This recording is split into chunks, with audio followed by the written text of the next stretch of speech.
Good evening and greetings of peace. For the last 1 hour,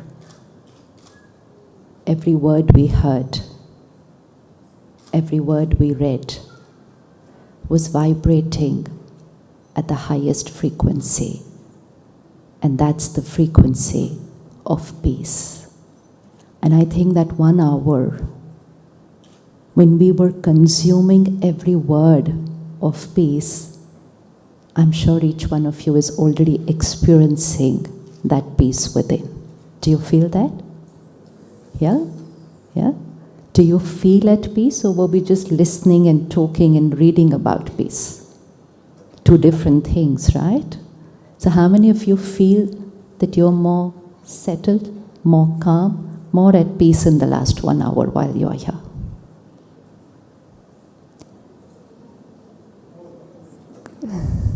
And important decision is, how many of us today decide that when I leave from here this evening,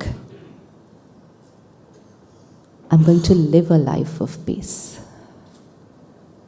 When we say we are celebrating a culture of non-violence, we are celebrating the Mahatma. So when we are appreciating his thoughts, when just reading that thought can give us such a peaceful feeling, what would living the thought give us then? Just listening to it, just reading it is making us feel peace. If we start living that thought, how would life become? How would life become? We all want a peaceful world. We all want a peaceful world. There is no one who doesn't want a peaceful world. And Mahatma Gandhi said, be the change you want to see in the world. Which means if we want a peaceful world, solution is very simple. Very simple. Eradicate every trace of violence from your mind. And very soon, we will create a peaceful world. What is the world? The world is sum total of every mind on this planet. If we see this whole right now, and if someone had to come and check what's the energy of this whole, so the energy of this whole would be 1,000 minds put together. So if these 1,000 minds are peaceful, the energy of this whole will be peace. And if someone then walks in, they have to do nothing to feel peace. They will just walk in and experience that vibration of the room, and they will experience peace. But if 1,000 minds in this room are experiencing stress and anxiety and anger and fear, then this room will vibrate at the frequency of aggression. And then when someone walks in, they have to do nothing to experience that aggression within. And if someone is not able to take charge of their emotions, then the aggression within translates into aggression in words. Still not able to take charge of themselves, aggression within will translate into action. And when it translates into action, we call it terror in the world. And then we sit back and we say, how are we going to eradicate terror from the world? You and me don't have power to eradicate terror from the world. The leaders of the country will do that. But you and me have the power to eradicate terror from our minds. And when we eradicate terror from our minds, be 100% sure you are contributing to eradicating terror from the world. And unless you and me eradicate terror from our minds, all governments put together cannot eradicate terror from the world. It's a collective responsibility which each one has to take up. We can't put our fingers and say, who is going to create a peaceful world? Is it going to be the government of the country? Is it going to be the scientific community? Is it going to be the religious community? No one community can create peace in the world. It has to be each one of us. And that's what Mahatma Gandhi stood for. He didn't say, who will create freedom in the country? He said, I will take charge. So it has to be personal responsibility. Are we going to commit today that we are going to live a culture of peace when we walk out from today? Yes? Can you close your eyes for 30 seconds and create one change in yourself? One change in your own way of thinking. We've read very beautiful thoughts in the last 10 minutes. One change in your way of thinking, in your way of talking, in your way of behaving, in your way of working with people. One change which creates peace. One change which radiates peace to people around you. And that one change contributes to creating a peaceful world. One personal change. One personal change.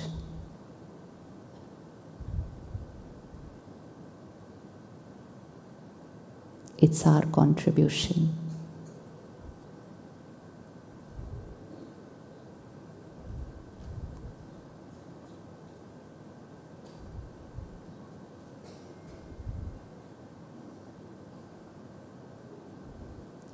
Thank you so much. Now, when we heard, and we got the opportunity to hear it twice, and with subtitles the first time, so I'm sure everybody got the message very clear. So when we talk about non-violence, we're talking about a culture of peace actually.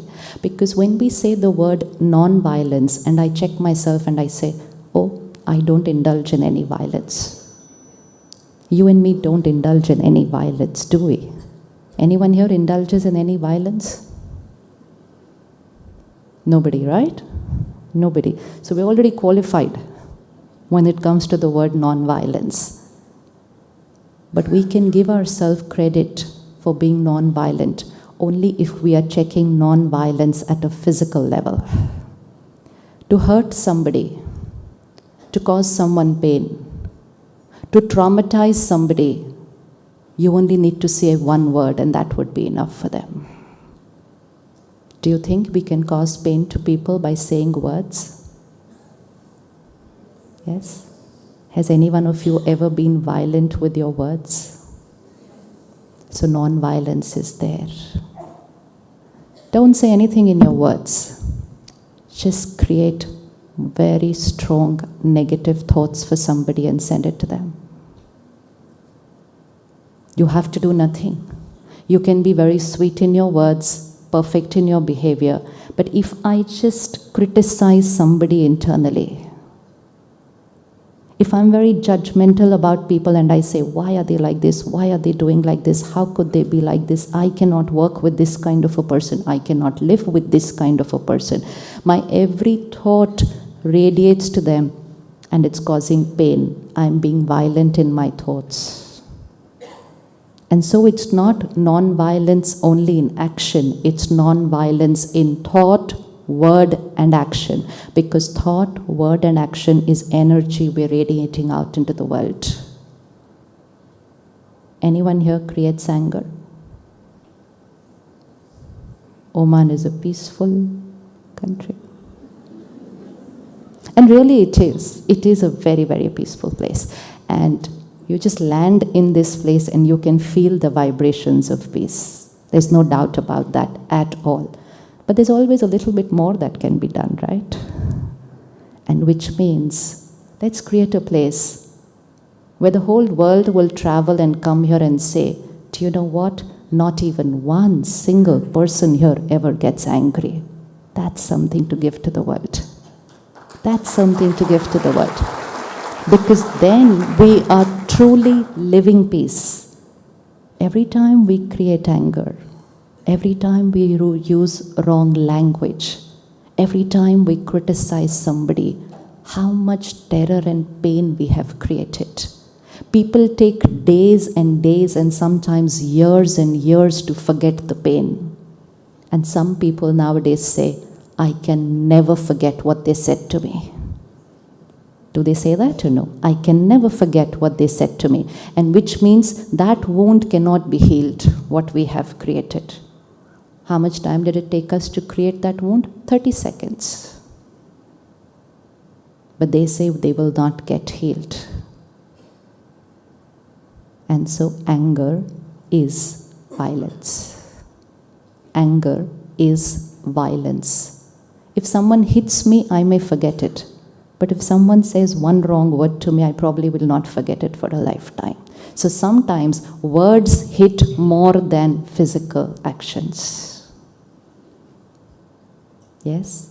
Because it's the energy, the negative energy of criticism, rejection, and disrespect with which that word was said. It's that which hits very, very hard. And that's why violence with my thoughts and my words are radiating into the environment, and that is influencing some people, and then they are creating violence in action. The ones who are creating violence in action is a very small number. Very, very small number. And it's very easy to overpower that small number if this remaining big number stops creating violence in thoughts and words. We finished terror from the world. We finished. But if we sit and listen to the world news every morning and we say, look at what the mess the world is in, and then read that, absorb that, and then go to work every day and use the same method to get work done from people, then we are a part of the crime. We are contributing to what the world is today. Do you think that we can live our life without using anger?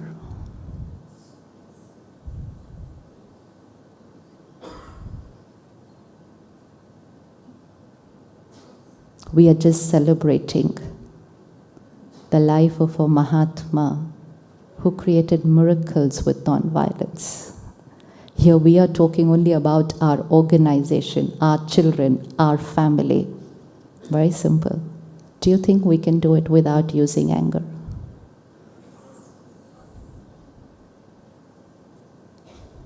I'm waiting. From when? From when? You know something? When we come together like this in these gatherings, it's not just to idolize somebody else. It's not just to applaud and say, wow, what wonderful work he's done. And we're talking of carrying forward this celebration for 2 years. So at least for 2 years, we can't create anger in this city. Otherwise, it just won't match what we are doing. We'll be talking and living something absolutely different. Yes? The beautiful quote here says, non-violence is the greatest force at the disposal of mankind, more powerful than the mightiest weapon. And here we say, just to run my office, just to run my company, just to get my children disciplined, I have to get angry. And we started calling it normal. We started calling it necessary. And when we were doing that, we were saying violence is necessary to get work done.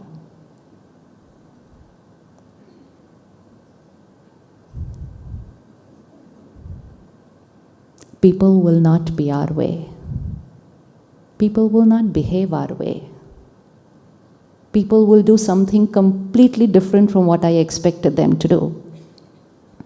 They are not in my control. But how I think, how I feel, how I speak, and how I behave reflects my culture of peace. We are going to live our life based on the Sanskriti, the culture of peace. And culture of peace means it's my culture, it's my personality. It has nothing to do with what they have done. If we are going to change our culture and our personality every time somebody behaves a different way, then we are losing our own integrity and authenticity. But we said, but you know what? He did that, so obviously I had to get angry. There's no obvious. I'm just saying that I don't have power over myself, and anyone and everyone can just come and make me go out of control. And when I started living a life like that, the first one to get affected was me. And then from me to my family, to my children, to my organization, and very soon it became a common energy of the world. So the bhajan said, no anger and no ego also. And we clapped. And we clapped, which means we agreed with what it was saying. The bhajan said, no criticizing anybody. Kisi ki ninda nahi karne hai. Any of us indulge in that violence? That's why I told you, non-violence is not what we are using. Sitting, 5 people sitting together just talking about somebody are indulging in violence. And we say, oh, it was just a harmless conversation, nothing. Nothing, absolutely nothing. And anyways, what wrong was I saying? She is like that, so I was talking about that. So what's wrong in that? We never got anything nice to see in the other person. Our attention went only to one weakness they had, one habit, one personality trait, which didn't match our definition of right. We only saw that one just meant what is my choice and where does my attention go. And if I have the habit of looking at weaknesses in people and then not just looking at them, thinking about them. And every time I'm thinking about somebody in not a very nice manner, I am radiating that vibration of criticism to them. And I'm radiating that energy into the world. And then it's not just looking at the weakness in them, it's not just thinking about the weakness in them, it's about talking about it to other people also. In an age where we say we don't have time, we seem to have all the time about talking for other people. And look at people talking about other people. No one gets up from the conversation and says, you know what, I'm getting late, I have to go. No. You sit and talk to them about spirituality and religion, you know what, I'm getting late. But you sit and talk about somebody else, you'll say, acha, acha, and then. And next time you meet the same person at the party, you'll say, acha, par uska kya hua then? This is choice. What is it that I'm indulging in at every moment? And after doing all this, I'm saying I want a peaceful world. Peaceful world means where I radiate respect, acceptance, and love for everybody. And so the second agenda, if we want to be non-violent, is that we will not be criticizing anybody. Criticism is the deepest form of violence. It is we are rejecting them for who they are. And we don't criticize strangers. We often criticize our own children.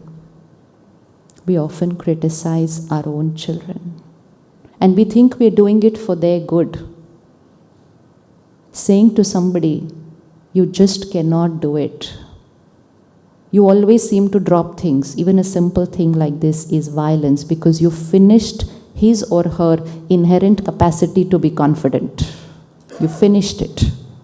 Just finished it by saying it to them, you're no good, you can't do it, I don't know what will happen when you grow up. You finished the self-respect of that person. That's violence. They can't come out of it for a lifetime.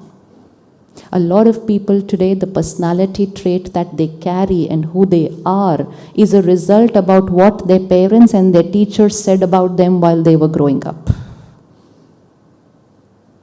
And they still believe that about themselves and they say, no, I cannot do it. I say, but why can you not do it? No, I cannot do this. Who taught them this, that they cannot do this? And when every word we said about them, they used that word to create an image about themselves. They were 5-year-old that time. Today they are 50-year-old, but they're still living with that image. We finished their self-respect. This is violence. Giving somebody a solution, empowering them to bring out the best in them is one way of living, and you can create magic which they never thought they could ever do. If someone is not able to do something properly, one way of saying is, your best, I am 100% certain you can do this better than anybody else. Just keep saying it and saying it and saying it and thinking it and believing it, and your thoughts will radiate to them, change their personality and bring out the best potential from them. That's one way of living. And one way of saying is, no, you're not good, you can't do it, you were not able to do it last time, you'll never be able to do it. And when we do that, we finish their inherent capacity. This is violence, and this they can be our own children, not somebody else in the world. So criticism is verbal violence. Criticism in my thoughts, criticism in my words.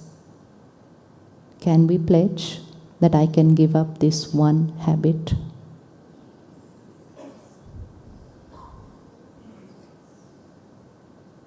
I'm waiting again. Why is it that we find it difficult to say the yes? Yes? It's only a habit. How much time would it take to change a habit? How much time would it take to change a habit? How much time would it take to change a habit? Who created the habit? Who created the habit? I created it. How did I create it? Just by doing that for another 10-15 days, I create a habit. Who can change my habit? I can. What do I need to change an habit? To want to change it? And why I should change it. Rest is all done. Why should I change my habit? Because it is harming me, it's harming them, and it's harming the world. That's why I should change the habit. And the want to change the habit is your choice. When you have these two things, changing the habit is the easiest thing to do. It's the easiest thing to do, changing a habit. So tomorrow, small practice. Everyone you meet tomorrow, begin with your spouse first thing in the morning. Then your children. Then your people who work with you at home, then on the road, then at work. Just one day experiment, consciously looking at one beautiful quality in each one.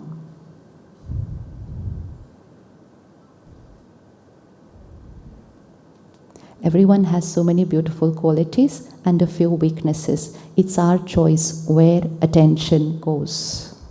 We enter this hall, there is so much beauty here to appreciate. And there could be one stain on the carpet there. There could be one stain on the carpet there. And what if somebody walked in, ignored everything, and said, how could that carpet be dirty in that corner over there? So what will you say to them? What will you say to them?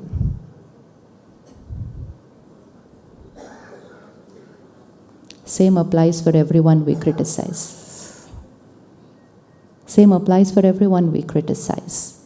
But you know why our attention goes to their weakness? Because it is their weakness in response to whom we start creating irritation, pain and hurt here. And that's why attention goes only at their weakness. And then we say they're very irritating people.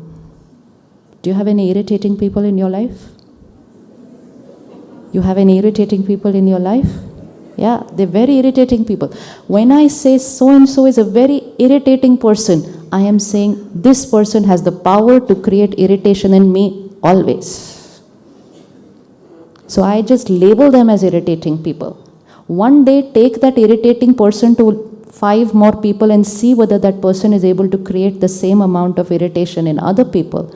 They are not able to do it. The mobile rings. We don't get disturbed. Do we get disturbed? Do we get disturbed? Who is irritating, the phone, the ringtone, or the person who forgot to put the phone on silent? Who's the one who's irritating? It's only my mind which is creating a thought. Why could they not put their phone on silent? The ringtone is a beautiful music. Somebody spent half an hour trying to select that best music on their phone. Really. People put in a lot of effort to select the best ringtone on their phone. And so if I want, I can just enjoy the music. But it's my mind which says, I expect everyone to put their phone on silent. And we thought just because we have that expectation, everybody will put their phone on silent. And then people didn't do it. They were not ready to be our way. And just because people were not our way, I created irritation. But when I created that irritation, that innate violence, I didn't even say, I am creating it. I said, they are creating it for me. And then I labeled them as irritating. And every time I was in a gathering and every time a phone rang, I got irritated always.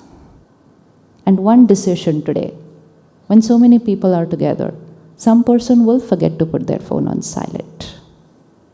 Some people will choose not to put their phone on silent. Ask me, I see a lot of people in gatherings. And some people will choose to pick up their phone, have their entire conversation sitting on the first row, and then tell their family, wait, yeah, she's still talking, I will come after half an hour home. And I can look at them, smile, and wait for them to finish their conversation, and they will do what they want. This is life. This is life. Because according to them, what they are doing is absolutely right. And she's going to look at me and say, so what do you expect? That while you're talking, I should not pick up my child's phone? That's your idea. I will live my life my way. This is life. Now it's my choice whether to accept that phones will ring, to accept that people will choose to be their way, or to create irritation every time people are not my way. That's a choice. And if I choose to get irritated every time people are not my way, then I am very rarely peaceful. Very rarely peaceful. Because in an entire day, if we meet 100 people, how many do you find are exactly your way? How many of you are blessed with children who are exactly your way?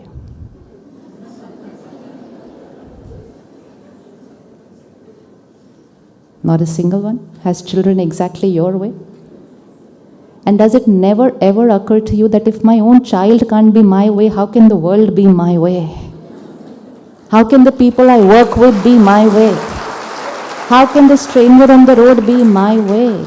And if I can accept and love my child, why can I not do that for everyone else? That's the message of Mahatma, love and acceptance for everyone. So are there any irritating people in our life? That's about love and forgiveness. It's not they who are irritating. It is who I was creating irritation in response to what they were doing, and today I choose not to. Today, if you take a decision that mobile phones do not disturb me, trust me, after this you will enjoy every mobile phone which rings in any gathering. It's just a decision. It's just a thought here. That's all. I went to somebody's house and that brother was meditating, and I said, how was the meditation? He said, very irritating. I said, how can meditation be irritating? He said, you know what? My wife insists on talking to her sister when I choose to meditate. She will talk in those 10 minutes only when I will sit for meditation. I said, it's okay, but you were meditating. You should be a little more peaceful and calm. He said, but why does she have to do that? And while he was saying all that, you know, in India we have these hawkers who are selling the vegetables on the road, and so somebody was passing down selling their products, and I could hear that person shouting, and I said, "Isn't that very loud?" He said, "What is very loud?" I said, "That sabji wala, the vegetable." He said, "Huh, so?" I said, "So is that not disturbing?" He said, "No." I said, "He is louder than your louder than your wife." He just looks at me and says, "Sister, he has to sell his sabji. But my wife should not talk on the phone when I am meditating. That is life." If I accept somebody, there's no disturbance.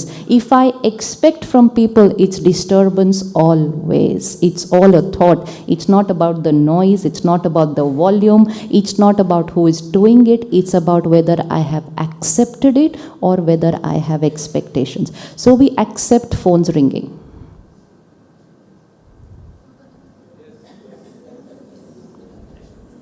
Because till you say, "I expect phones to be silent," then in the most peaceful program you will be contributing by creating violence. And we all did when we got irritated for 10 seconds. Because we expect. So the deepest form of violence is actually expectations. I expect people to be my way. And if they are not my way, I get hurt. And when I get hurt, I blame them for my pain. This is deepest violence. You are the cause of my pain because I had expectations from you. So violence is very subtle. Peace is very subtle. The message of the bhajan was acceptance and love. Acceptance that each one is going to be. Why should we accept people? Because each one is going to be. Each one is going to be. Yes, each one is going to be different. They are not going to be my way. I am a peaceful being. I am a loveful being. I accept that they are different. I advise, I instruct, but I remain stable because I live by the culture of peace. This has to be our daily prayer. This is a daily reminder that I have to give myself. Every morning, if you say to yourself at least once, "I accept each one as they are. I respect each one as they are." And very soon, within a few days, your old belief system which said, "I expect people to be a certain way," will just go away. And acceptance doesn't mean that people should not do things right. Acceptance just means they do not have the power to create any disturbance here. I am peace when I am living and working with different people. Peace is not when we're living alone. I don't have to leave the world and go somewhere else to be peaceful. If I want to create a peaceful world, I will need to create the habit of being at peace when people around me are different from what I want them to be. When people are the way you want them to be, when people are nice to you and you're peaceful, doesn't require anything to be done. But when people are not your way, when people are absolutely opposite of what you want them to be, then to think, speak, and behave with peace is contributing towards creating a culture of peace. Can you be nice to someone who's not been nice to you?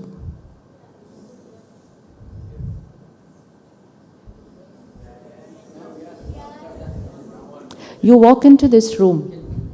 You walk into this room and you walk up to somebody because you know them and you thought you'll go and meet them, and they look at you and they turn away. What's the next plan of action?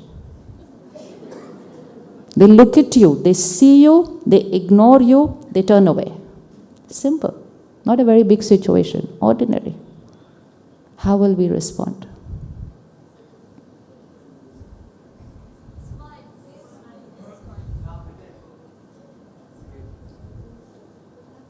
Three options. Actually, many options, but 3, let's see now. 1, if this turn that way, I turn this way. That's an option of violence. That is an option of violence, which means I have hit you with an ugly thought right now. You were already in pain. The most beautiful line which the bhajan began with is serving those who are in pain. Serving those who are in pain is not those who are only physically in pain. But most important today, need of the hour is to serve those who are emotionally in pain. If somebody looks at you, ignores you and turns away, they are terribly in pain. Because normal people don't behave like that. So they are unwell. Unwell because of their ego, unwell because of their past hurt, unwell because we didn't meet up to their expectations, whatever may be the reason, they are unwell. A peaceful being serves those who are in pain. It's easy to serve those who are physically in pain. It's easy to be compassionate to those who are physically unwell. But if you look around yourself, you'll find a lot of people who are emotionally unwell today. Emotionally unwell. And so if that person looks at you and turns away, please remind yourself, I am a peaceful being and I serve those who are in pain. So what would be the option then? Be yourself. Just be yourself. Don't change just because somebody else was unwell. Don't consume their emotional pain. Be yourself, the normal self, the peaceful self, the loving self, the respectful self, and just go up to them and talk to them. And if they do that a second time,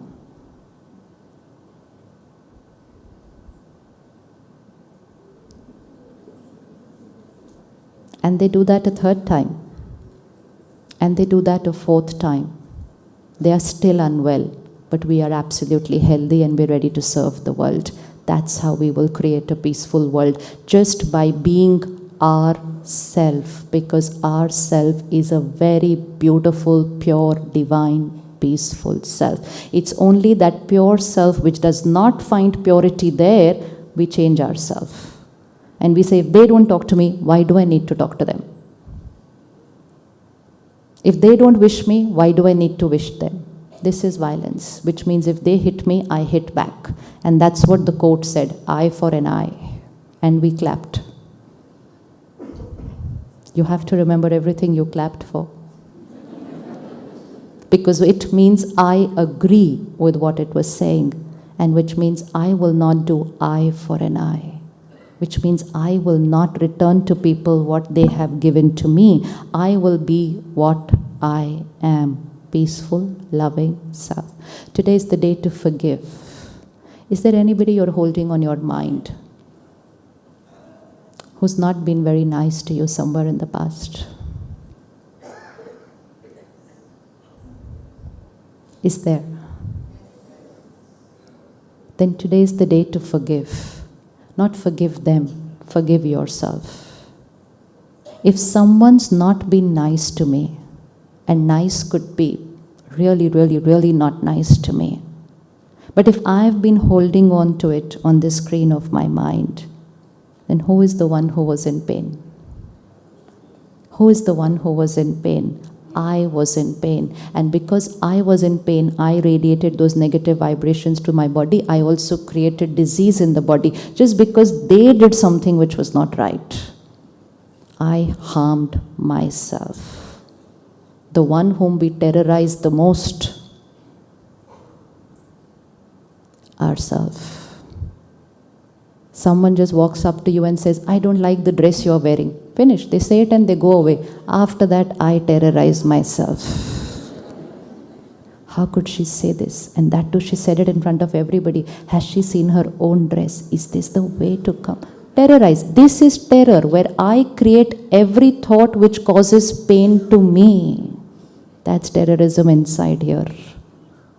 And so all that I have to do is to eradicate that terrorism inside to create a peaceful world. So if we've been holding on to anybody on the screen of our mind, and it's been really, really long, gift yourself peace today. They did what they felt was right. They did it because they were emotionally unwell that day. Compassion for them, and most important, compassion for yourself. We've got into the habit of saying, I just cannot forgive. And even if I forgive, I cannot forget. So when we repeatedly say, I cannot forgive, I cannot forget, I cannot, we will not. But if I say, I forgive, I release, and I let them go from my mind. Because what they did, I don't deserve to hold that here. I don't.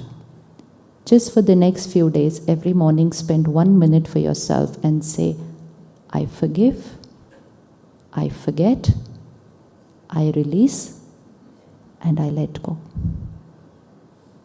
Doesn't matter what was the size, the magnitude of what they did.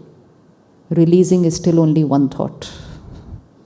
And if I want to hold on to something, then I hold on to simple things like somebody didn't like my post on Facebook today. It's just a choice. And then I decide not to like their post tomorrow. This is what we can do. Power of the thought. And that's why the first thought in the movie was, it's the thoughts who make us as a person. It's my thought. So if I want to hold on, I can hold on to something as simple as that. And if I want to release and let go, I can release the worst that somebody has done to me. It's the power of the mind. So all that we have to do is every day say it, I forgive, I forget, I release, I let go. There was a sister who came to the Raj Yoga Center to us in Delhi. She had been abused as a child when she was 5 years old. Today she's over 40. But she led a life of hatred and resentment. She hated her parents. She didn't trust people. She didn't get married. She lived alone because she felt she just can't trust people at all. 35 years she had held on to that hatred. And then when she came and she started meditating and she said, that person who abused me, first and foremost, he abused me physically, and he did it only that one day. But I have emotionally abused myself for 35 years. And she said, today I need to forgive myself. And she did it. She did it. It's that simple. It's just an understanding, what do I do to myself by holding on to things over here? It's not about them. So should we sit in silence and let them go? You want to do that? Yes? And what's going to be our culture of peace from tomorrow or tonight? 1. First, to do on the list. First, no anger. No anger, no irritation, no. They will be their way, I will respond my way. A response of respect and dignity for the other person. A response through my culture of peace. Do you think I can go back to India and say, do you know what? Muscat is a no anger city.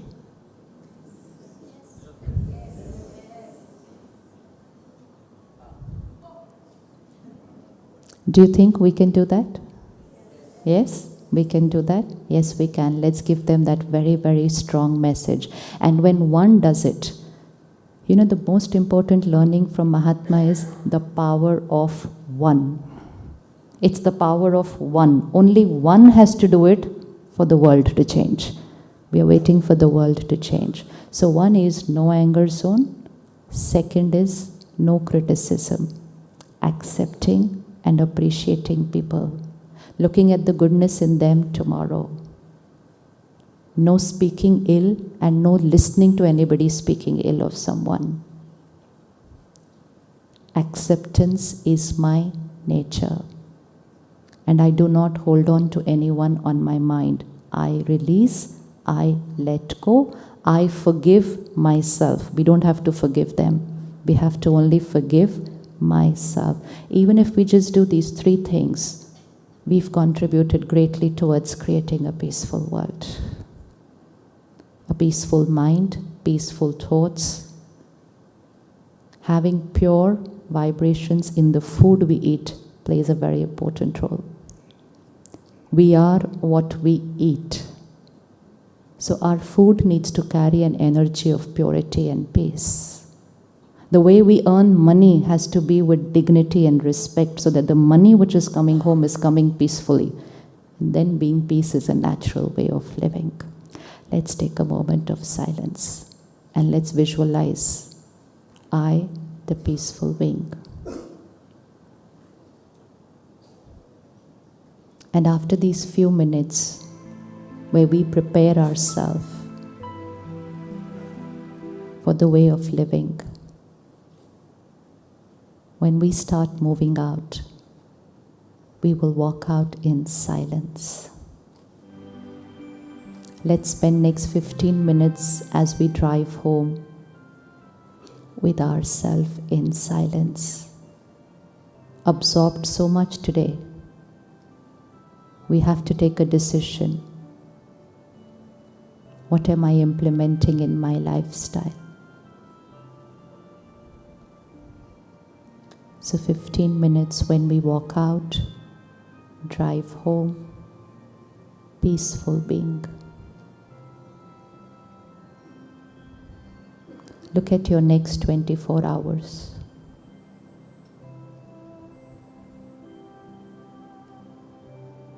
I am a peaceful being.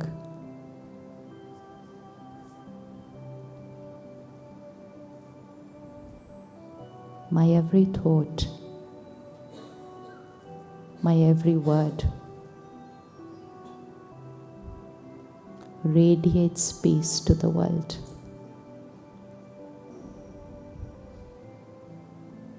I am an angel of peace.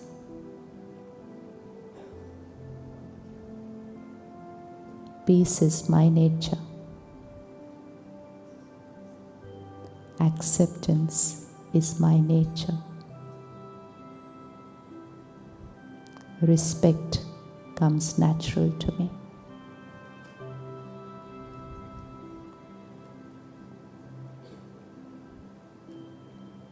Whatever may be the situation tomorrow, however may be their behavior, I am a peaceful being. I respond with peace.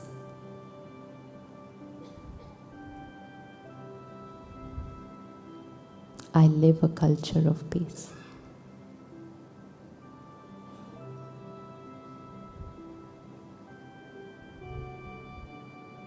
Today I release those who I was holding on to on my mind. No more causing pain to myself. They did what they had to do. Today I will do what I have to do.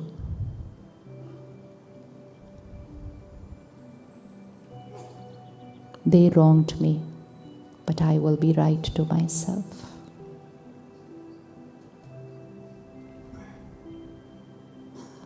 I forgive myself.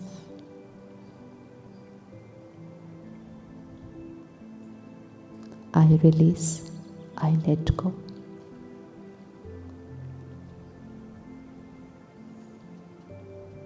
I release, I let go.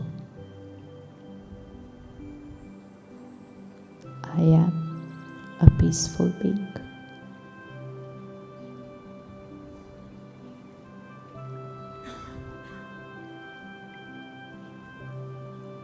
Next 15 minutes is my time. My time to shift towards a culture of peace and acceptance, of unity and respect.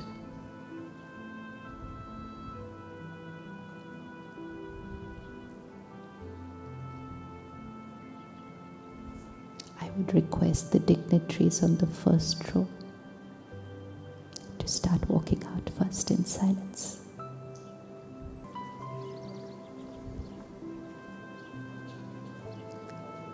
Even when we walk out in silence for 5 minutes, we actually are radiating vibrations of peace to the world.